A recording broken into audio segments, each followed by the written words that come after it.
तो आज हम पढ़ने वाले हैं ग्रॉस इनकम। ग्रॉस इनकम का मतलब होता है टोटल इनकम। ठीक है, जो प्रॉपर्टी यानी कि बिल्डिंग से जो हमें प्राप्त होता है, ठीक है, किसके फॉर्म में, रेंट के फॉर्म में या फिर अदर रिसोर्सेज के फॉर्म में, ठीक है ना। और बिना किसी चार्जेस को डिडक्ट किए बिना, चाहे वो आउटगोइंग हो, ऑपरेशंस हो या फिर कलेक्शन चार्जेस हो, इनको डिडक्ट किए बिना जो वैल्यू यानी कि जो इनकम हमें मिलती है उस चीज़ को हम ग्रॉस इनकम बोलते हैं। ठीक है जी। देन उसके बाद आता है नेक्स्ट पॉइंट, नेट इनकम और नेट रिटर्न। नेट इनकम और नेट रिटर्न का मतलब ये होता है कि जब उसमें से हम क्या करते हैं, आउट गोइंग चार्जेस को या फिर ऑपरेशन को या फिर कलेक्शन चार्जेस को हम माइनस कर देते हैं, डिडक्ट कर देते हैं, उस चीज़ को हम क्या बोलते हैं, नेट इनकम बोलते हैं। यानी कि net income is equal to gross income, यानी कि ग्रॉस इनकम से हम आउट गोइंग चार्जेस को क्या करते हैं, डिडक्ट कर देते हैं, तो हमारे पास क्या बचती है, नेट इनकम। ठीक है जी। देन उसके बाद आता है आउट गोइंग। अब हम बात करते हैं ना, ये पॉइंट है आउट गोइंग, ठीक है ना। तो आउट गोइंग का मतलब ये होता है ना कि एक तरह से एक्सपेंशन है, यानी कि चार्ज है। किस लिए चार्ज लगाए जाते हैं, इसलिए लगाए जाते हैं कि नहीं, जो बिल्डिंग से रेवेन्यू जनरेट हो रहा है, जो इनकम आ रही है, उस चीज़ को मेंटेन करने के लिए, ठीक है ना, ताकि वो वैल्यू या वो रेवेन्यू या वो इनकम हमारे पास आती रहे, ठीक है ना। और वो चार्जेस क्या क्या हैं, जैसे कि टैक्सेस हुआ, टैक्सेस में म्यूनिसिपल टैक्सेस हुआ, प्रॉपर्टी टैक्सेस हुआ, वेल्थ टैक्स हुआ, ठीक है ना। ये चीज़ एनुअली पेड किए जाते हैं, किसके थ्रू, ऑनर के, जो प्रॉपर्टी का ऑनर है उसके थ्रू किए जाते हैं। एक तरह का चार्ज हुआ। दूसरा आता है रिपेयरिंग, ठीक है ना, रिपेयर्स करता है।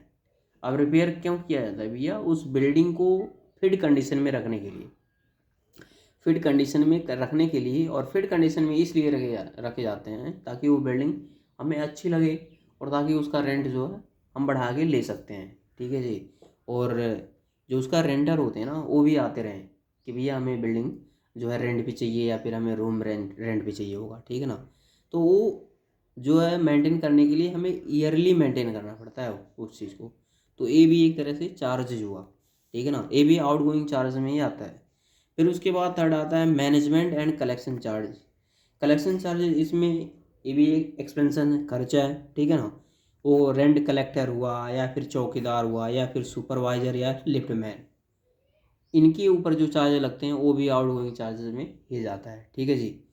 देन उसके बाद हमारे पास नेक्स्ट पॉइंट आता है सिंकिंग फंड। ठीक है जी। नेक्स्ट पॉइंट क्या आता है, सिंकिंग फंड। ठीक है। सिंकिंग फंड का मतलब ये आता है जो हमारे पास इनकम आती है, ग्रॉस इनकम यानी कि टोटल इनकम, उसमें से कुछ अमाउंट का हिस्सा जो है हम बैंक में डिपॉजिट करवाते रहते हैं, ठीक है ना।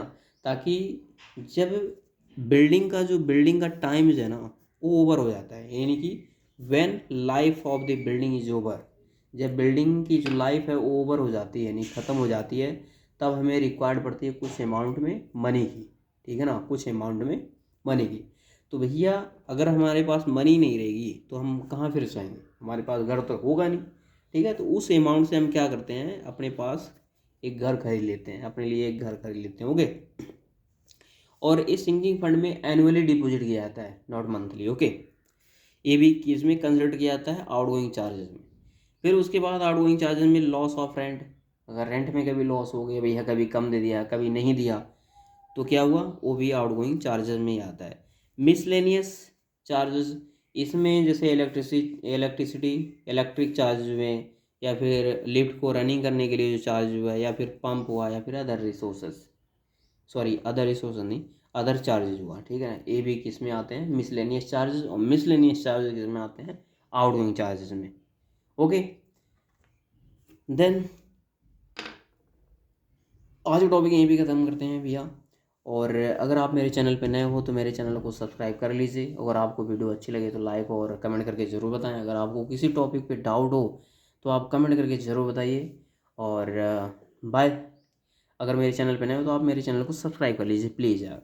और by the way, thank you so much.